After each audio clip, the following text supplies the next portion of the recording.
अकबर के उत्तराधिकारियों की राजस्व व्यवस्था की यदि बात करें कि अकबर के बाद जो अन्य शासक आए, चाहे वो जहांगीर, शाहजहां, औरंगजेब और उसके बाद अन्य लोग, तो हम पाएंगे कि अकबर के काल में 15 सूबे थे। सूबे यानी प्रांत, जो बाद में 17 हो गए। जहांगीर के काल में, शाहजहां के काल में 17 हो गए और औरंगजेब के काल में तो 21 प्रांत, 21 सूबे बन गए। अकबर काल की भूमि संबंध या भूमि प्रबंध की जो जब्ती प्रणाली थी वो सर्वश्रेष्ठ रही, इसमें कोई दो मत नहीं। इस जब्ती प्रणाली को ही हम सर्वाधिक महत्वपूर्ण मानते हैं और ये सर्वाधिक लोकप्रिय भी थी जब्ती प्रणाली। उसका जो पुत्र आया जहांगीर 1605 में, 1605 से 1627, उसने ये वाली लगान व्यवस्था लगभग पूरी की पूरी वैसे ही ले ली, कोई विशेष परिवर्तन नहीं किया। और उसका उद्देश्य अकबर की जब्ती प्रथा का जो मूल उद्देश्य था, जमींदारी व्यवस्था को समाप्त कर उसके बदले एक ऐसी व्यवस्था लाना जिसमें शासन और किसान के बीच में तादात्म्य स्थापित हो जाए, भरसक कोशिश हो, ये व्यवस्था लाने में वो सफल हुआ। अकबर के उत्तराधिकारियों में दूसरा शाहजहां था। शाहजहां का काल जैसा पहले बताया 1627 से 1658।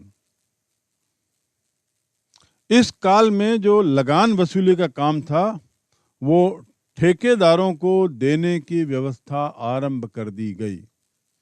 अभी मैंने आपको बताया कि अकबर के काल में यह लगान व्यवस्था सर्वश्रेष्ठ थी और उसके बाद जो शासक आते गए किसी कारणों से उसमें गिरावट आने लगी। और यहाँ पर आईन अकबरी में भी इस बात का जिक्र मिलता है कि अकबर के समय यह व्यवस्था बड़ी अच्छी थी। दुर्भाग्य से शाहजहां के काल में ये काम ठेकेदारों को दे दिया और ठेकेदार को जब दिया जाता है तो एक तरीके से यह सुनिश्चित है कि कृषि उत्पादन में और राजस्व की वसूली में गिरावट आएगी। शाहजहां ने जागीरदारी प्रथा आरंभ कर जब्ती प्रणाली को काफ़ी चोट पहुंचाई। जो जब्ती प्रणाली में जो किसान और राज्य के बीच में जो समझौता होता था और 10 साल के अनुभव के आधार पर 3 वर्षों के लिए जो निर्धारित किया जाता था, उस पर गहरी चोट पड़ी। और ये ठेकेदार तो केवल इसी बात पे इच्छुक रहते थे कि उनको जो कर का वादा किया गया है वह मिल जाए। उत्पादन से उन्हें कोई विशेष ताल्लुकात नहीं था, उत्पादन से उन्हें कुछ लेना देना नहीं था। इसलिए अब हम कृषि उत्पादन में ह्रास देखते हैं और इस प्रकार जब्ती प्रणाली को इस काल में काफ़ी नुकसान पहुंचाया गया ठेकेदारी प्रथा को लाने के बाद। ये जो जमींदार थे ये केवल अधिक से अधिक वसूली, इनका प्रयास यही होता था, ना किसानों का हित ना देश का हित। देश का हित तो इस बात में था कि उत्पादन बढ़े, खाद्यान्न उत्पादन बढ़े, व्यापारिक कमर्शियल क्रॉप बढ़े। लेकिन इन ठेकेदारों को, इन जागीरदारों को, नए जमींदारों को उससे कोई मतलब नहीं था। वे तो केवल इस बात में एक ही बिंदु पर वे दृढ़ थे और वह था कि जो कर सुनिश्चित किया गया है वह दिया जाए। और परिणाम क्या होगा?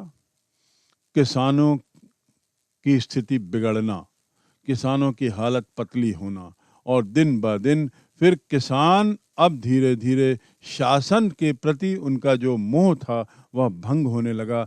जो खुशी अकबर काल में उनके परिलक्षित होती थी वह धीरे धीरे अब विहीन होने लगी, दिखने नहीं लगी। जमींदार जब ये प्रयास करते थे कि अधिक से अधिक कर लें, तो एक तरीके से तो इस काल में भी हम देखते हैं कि कर का आकलन चाहे जैसे भी किया गया हो, लेकिन भू राजस्व की दर 1/3 से बढ़ाकर 1/2 कर दी गई। और 1/2 यानी 50%, 1/3 लगभग इसका अर्थ होता है लगभग 33% उत्पादन का, 1/2 यानी होता है लगभग 50%। उत्पादन का 50% अब कर के रूप में लिया जाने लगा।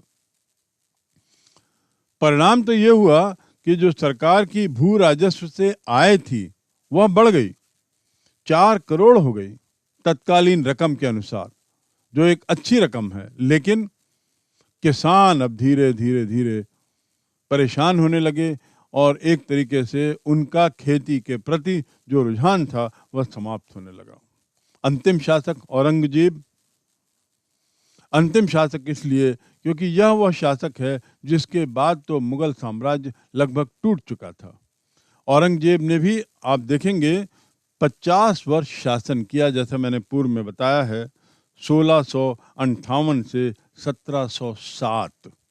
इस प्रकार कहने को तो बड़ा स्थायी साम्राज्य इसने दिया। 50 वर्ष का काल काफी लंबा होता है, लेकिन ऐसा देखा गया कि इस काल में किसानों से कर वसूली के लिए, लगान वसूली के काम में बड़ी कठोरता बरती गई। और कठोरता बरतने का कारण क्या था? क्योंकि लगान का दर शाहजहां ने बढ़ा दिया था। बढ़े हुए दर पर किसान लोग खुश भी नहीं थे और बहुत बार संभव भी नहीं हो रहा था। तो औरंगजेब को यह इस बात के लिए विवश होना पड़ा कि वह कड़ाई से पेश आए। राजाओं के द्वारा, साम्राज्य के द्वारा इनके प्रति कड़ाई करना ये स्वयं में किसानों के लिए और नागवार गुजरने वाली बात थी। उन्हें राजाओं से, साम्राज्य से और दूर करने वाली बात थी।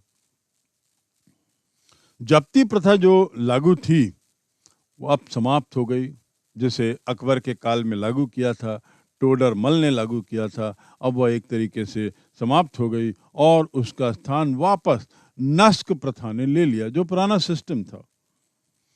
नस्क प्रथा चूंकि हानिकारक थी इसीलिए पूर्व में हटाई गई थी, लेकिन अब तो ये और हानिकारक इसलिए हो गई क्योंकि किसान जब्ती प्रथा के दौर से गुजर चुके थे, उसकी अहमियत समझ चुके थे, उसकी अच्छी बातों से वाकिफ थे। इसलिए उन पर जब्ती प्रथा हटाकर नस्क प्रथा लागू करना एक तरीके से उन पर एक कुठारापात था, कड़ा प्रहार था, और इसने किसानों को और काफी विचलित कर दिया।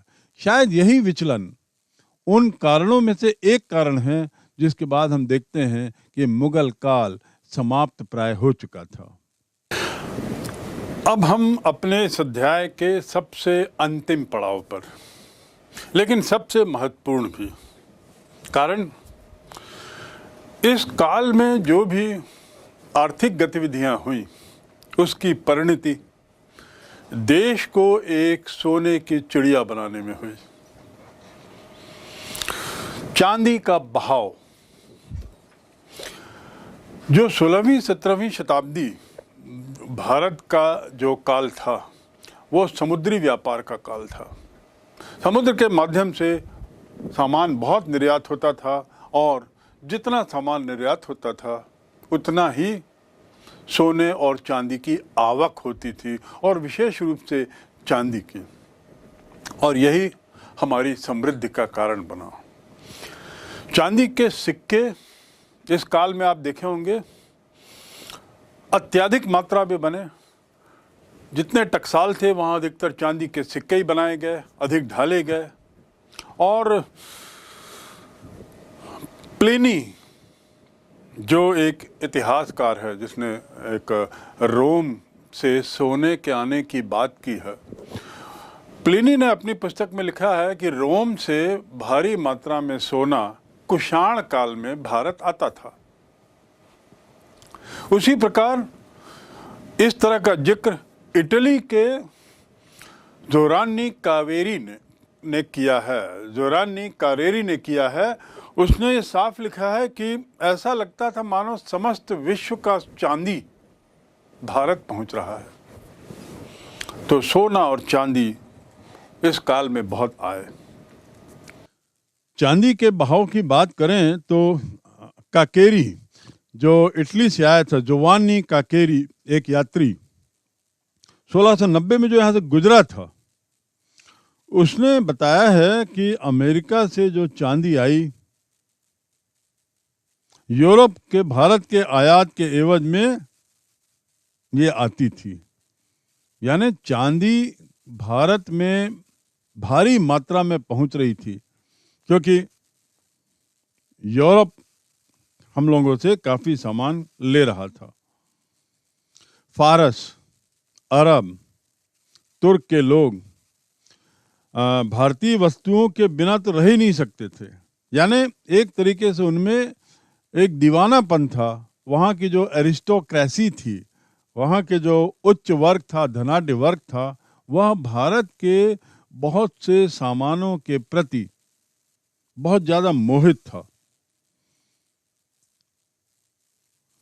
ये लोग इनके बिना रह ही नहीं सकते थे, और परिणाम क्या, सोना चांदी देने में इनको कोई हिचक नहीं थी। सोने चांदी की अत्यधिक मात्रा बसरा से होती हुई हिंदुस्तान आती थी, और हिंदुस्तान से बहुत सारा सामान वहां जाता था। डच, अंग्रेज, पुर्तगाल और जहाज़ों पर भारतीय माल कहाँ कहाँ जाता था, कहाँ नहीं जाता था।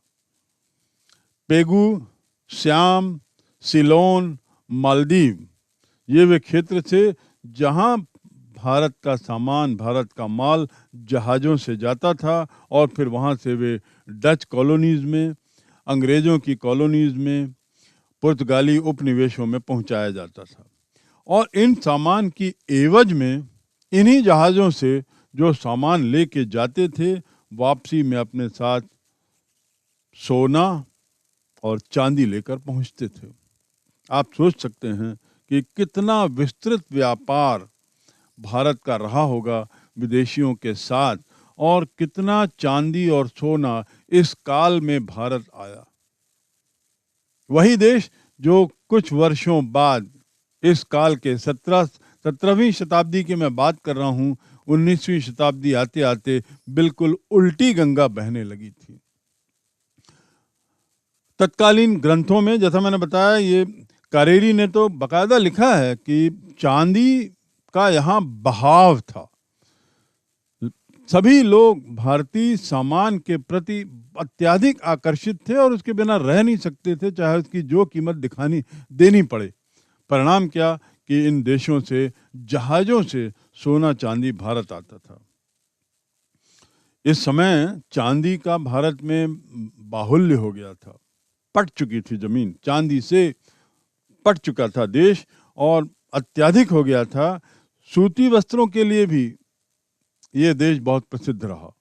भारत का जो सूती वस्त्रों का व्यापार था वो भी दुनिया भर में प्रसिद्ध था। एशिया और यूरोप के अनेक देशों में हमारे सूती वस्त्रों की भारी मांग थी। ऐसा तो अनुमान है कि 1786-90 की अवधि में, यानी जोवानी कावेरी के आने के ठीक 100 साल बाद, लगभग 15 लाख पाउंड का सूती कपड़ा निर्यात किया गया। 15 लाख पाउंड, और पाउंड जो है वह इंग्लैंड की करेंसी है। वर्तमान में 1 पाउंड की कीमत लगभग 100 रुपए के बराबर है। आप कल्पना कर सकते हैं कि किस तरह का व्यापार भारत करता था, और किस तरह से भारत वास्तव में तत्कालीन समाज में, तत्कालीन इतिहास में सोने की चिड़िया कहा जा रहा था। उसके अतिरिक्त भारत से मसाले, नमक, शोरा, लकड़ी का सामान और लाख की बहुत सारी कलात्मक वस्तुओं का निर्यात होता था, जिसकी एवज में इन निर्यात की गई वस्तुओं के बदले में भारत में चांदी भुगतान के रूप में काफ़ी आई, अच्छी मात्रा में आई। ये बात तो आपको ध्यान रखनी चाहिए कि भारत चांदी के प्राकृतिक स्रोत के रूप में कभी जाना नहीं गया। वहाँ चांदी एक प्राकृतिक संसाधन रहा हो, ऐसा नहीं सोचा जा सकता। दूसरे शब्दों में, जितनी भी चांदी भारत में है उसका अधिकतम हिस्सा इसी प्रकार इस काल के निर्यात किए गए सामान की एवज में आया। तो आप सोच सकते हैं कि 16वीं 17वीं शताब्दी कितना रिच रहा होगा। जैसा पहले बताया कि चांदी बसरा होते हुए भारत आती थी और वो बसरा होते हुए वे लोग जहाज़ों से सामान लेके आते थे और पेगू, सियाम, सीलोन, मालदीव वहाँ सामान जाता था और उसके बदले वहाँ से वो चांदी सोना लाते थे। पहले ही बताया कि वस्त्र निर्यात में हमारा विश्व में क्या स्थान था, खासकर सूती सामान के। इसकी एवज में भी मूल रूप से चांदी ही आई। तो आप देख सकते हैं कि कैसे पूरे विश्व में खासकर इस क्षेत्रों में हमारा व्यापार फैला हुआ था। किसान, जमींदार और राज्य, इस व्यवस्था को विस्तृत रूप से समझने के बाद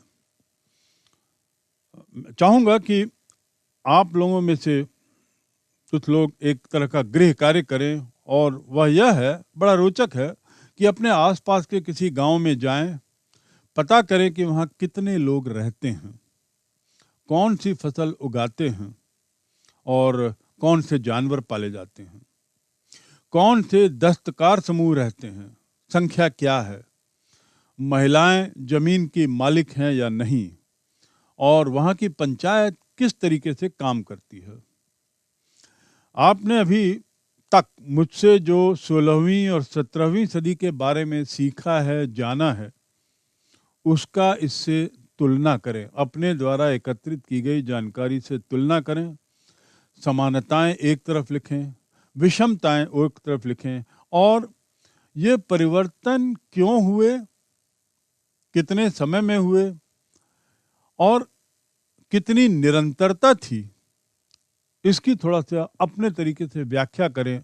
मुझे विश्वास है बहुत रोचक निष्कर्ष आएंगे।